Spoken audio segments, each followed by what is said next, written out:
deforestation! Hi, everybody. We're here at Q There Media, and I've got the pleasure to be sitting here with Jungle Bird. Now, you may not know Jungle Bird, but you will after this conversation, because you'll see him in the wild. I mean, you'll see him in pictures, let's say, like this. Well, or like this, or maybe even, well, like this. So, I mean, the first thing you see, of course, is the hat. So let's talk about the hat. Message behind it? Something? Not at all. It was when I did my first event at the US Open. It was a hat that I always had. I'd brought it in New York in Central Park. And by coincidence, I had it with me that day.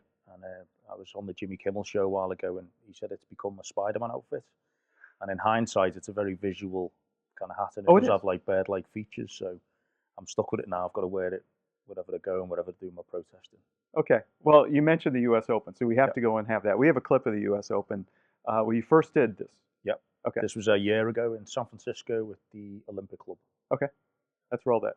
The difference. I got off to a slow start, but I knew that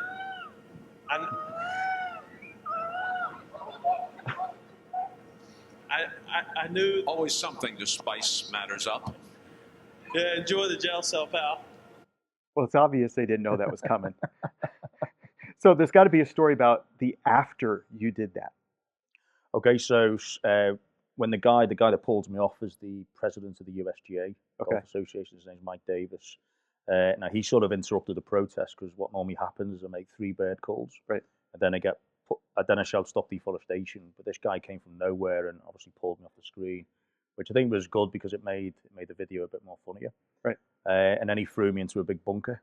So then that's where I waited for the police to come. Okay. SFPD took me away. They put me in a cage for a few hours, but then they didn't press any charges and that, and then they let me go. Okay.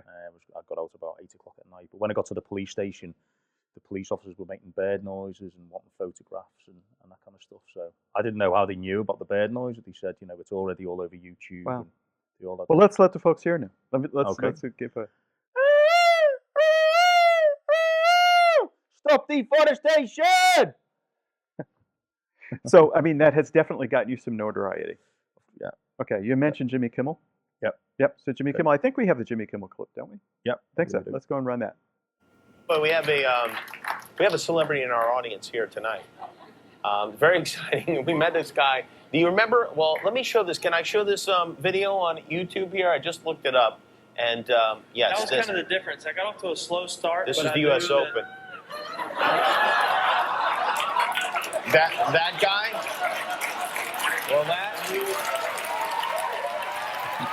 guy is here with us tonight, isn't that? His name is the Jungle Bird. Amazing. Okay, so so you get the message out there, so people know visually that you're out there. They can hear you. How do you get them from that to some part that you can actually have them act on something that you're trying to get across when it comes to deforestation? Okay, so when I did the US Open, that was the first time I'd sort of got onto live television on an international basis. So sort of people didn't know who I was. Mm-hmm. It was actually TMZ who first found out who I was, and they did the first interview and that. But since then, people they know the name Jungle Bird, and people are expecting it to happen. In fact, Bob Costas, who was at the golf, he was the commentator there. He was being interviewed by Conan O'Brien the other month, and he was talking about his career over 40 years. And literally a minute into the interview, Conan O'Brien's like, "Tell me about Jungle Bird." And he spoke really positively about what I was doing. He knew I'd turned up at other sporting events. And as he said, the big question was where am I going to turn up next? I think the last one that I want to go and show, which for me is amazing. So it'd be the touchdown. Okay. Yep. So this was in protest of Kentucky Fried Chicken, KFC, who were involved in illegal deforestation in Indonesia. So basically the aim was to run on the field and score a touchdown against KFC. Okay, well, let's go and see that. We have a couple of these. And that one will change. First down. By the way, I got to watch a lot of Everett at practice. He carries himself, and I actually covered him early in my career in broadcasting like a young Charlie Ward at Florida State. He has a great presence, very calm as a quarterback, doesn't seem to get upset at all. He's got an Irish jig in the end zone. Well, yeah, I mean, this continues on, right? I think we have, you didn't just run by them. Let's go and see what you did He there. is. Now that's how you play football. Okay. You know, You want a Nancy little and I went to see little River bit of a Nancy dance. the other night. So, yeah. He's not going to make it to the sideline. No. And again, Oh, security. here You we must go. have a love-hate relationship with Guess what, security. fella? Nope, stop. Yes, sir. Tell me about the cause itself, your foundation, and what you're trying to do by getting attention this way.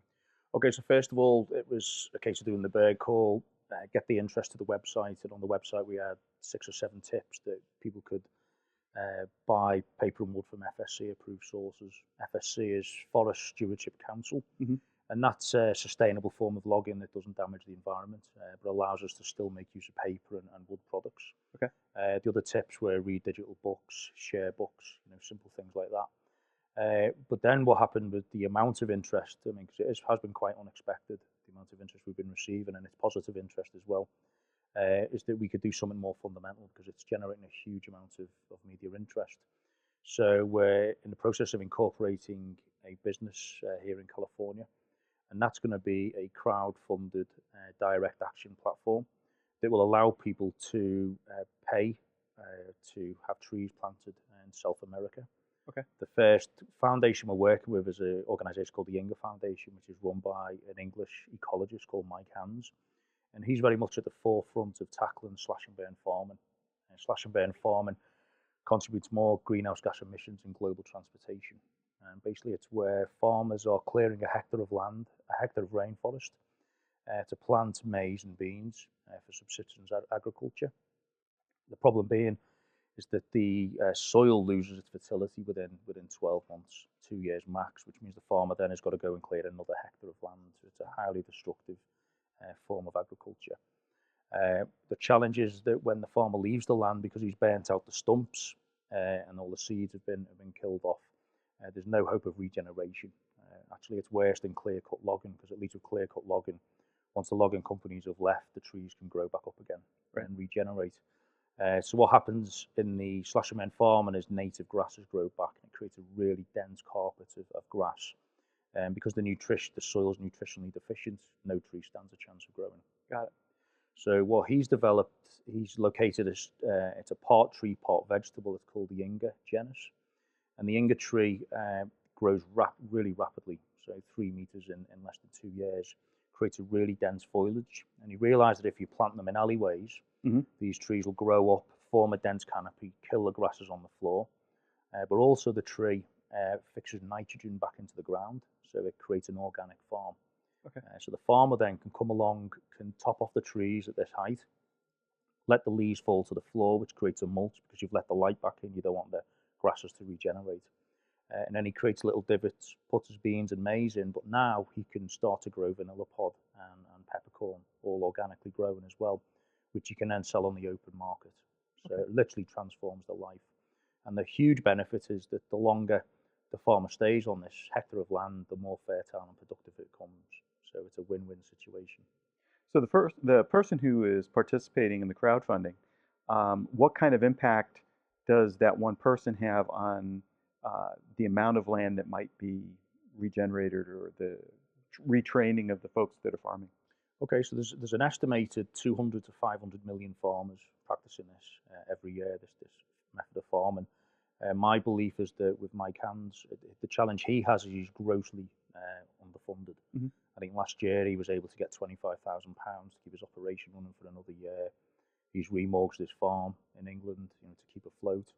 And I think he needs, as much support as he can possibly get. So for an individual, you come to our crowdfunding platform. Let's say you give $10. We take that $10. We're going to refund the 3 to 4% credit card charge we get. Give that back to your donation, and send that over to Mike Hands. We're going to financially track the money, so you know exactly where it ends up. When the trees get planted, we're going to take a GPS coordinate of the field or the hectare that they're on, and you get that information back to your inbox to say that you've helped this farmer at this location in Honduras. So how does technology help in being able to identify where some of these problem areas are? Okay, so this again is another product that launches this fall. It's called Global Forest Watch 2.0. And basically, we have satellites in space that are taking the photographs of the rainforest around the world. But to date, no one's been interested in looking at those photographs and processing them. It's into petabytes of data. Mhm. But Google, one of only a few organizations with the computing power to process this information, has volunteered its services. So every 24 hours, they're going to do a scan of the rainforests. If you imagine a tree creates an 80-foot canopy of green, if it Mhm. gets chopped down, that turns to brown. Right. The system then can go bing, there's illegal deforestation. Now, a lot of these countries, Honduras, Costa Rica, they don't have access to this technology. They've relied on land surveys. And the problem with that is unscrupulous lumber companies or logging companies, they don't adhere to the rules sometimes. They just wander off and take whatever they want. Right. By the time the government finds out, it's too late.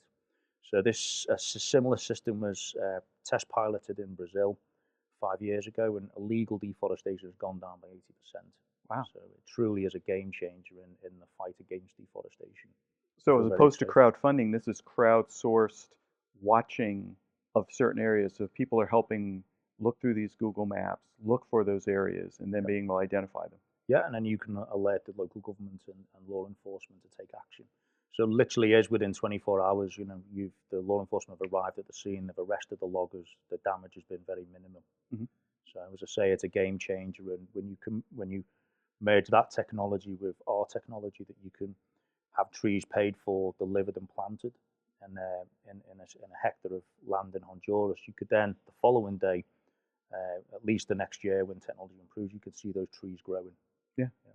And another thing we're doing is we're pioneering a technology that allows, we're going to put IMUs on the trees, IMU? small like gyros, accelerators, Mhm. and they can detect the change in elevation of as little as a centimetre. Okay. So on every hectare, there'll be 3,000 Inga trees. 3 of those trees will have these sensors on, which will beam back the growth patterns to the funder that's invested in those trees. Okay. So you get that loop of information, it comes back. So it's like watching your child grow. Yep, basically, yeah. Yeah. And it's like you think similar programs where people have been able to buy stars. Mhm. If you think that you Right. could buy a Brazil nut tree and have that planted in Honduras and watch it grow to the end of your lifetime, basically, it's quite an intriguing concept. Yeah, it is. So what's next for you? Really to get that set up and then to embark on a Where's Waldo campaign. Okay. To raise as much awareness as possible. We want to channel it back into our platform and really to give people the knowledge that there is something they can do. I think a lot of when I've spoken to people about deforestation, they say to me, it's a hopeless cause. It's, a distant problem in a distant land. I hope to prove to people that through the use of technology, that we can make a difference. Mhm. Definitely. Well, I'm going to be looking for you. And I don't think that anyone who sees you in the wild is not going to just spot you and say, got him. Jungle Bear So, spotted. yeah, as an example. So that's it for tonight. When you're out there, watch for Jungle Bird. You'll see him out there.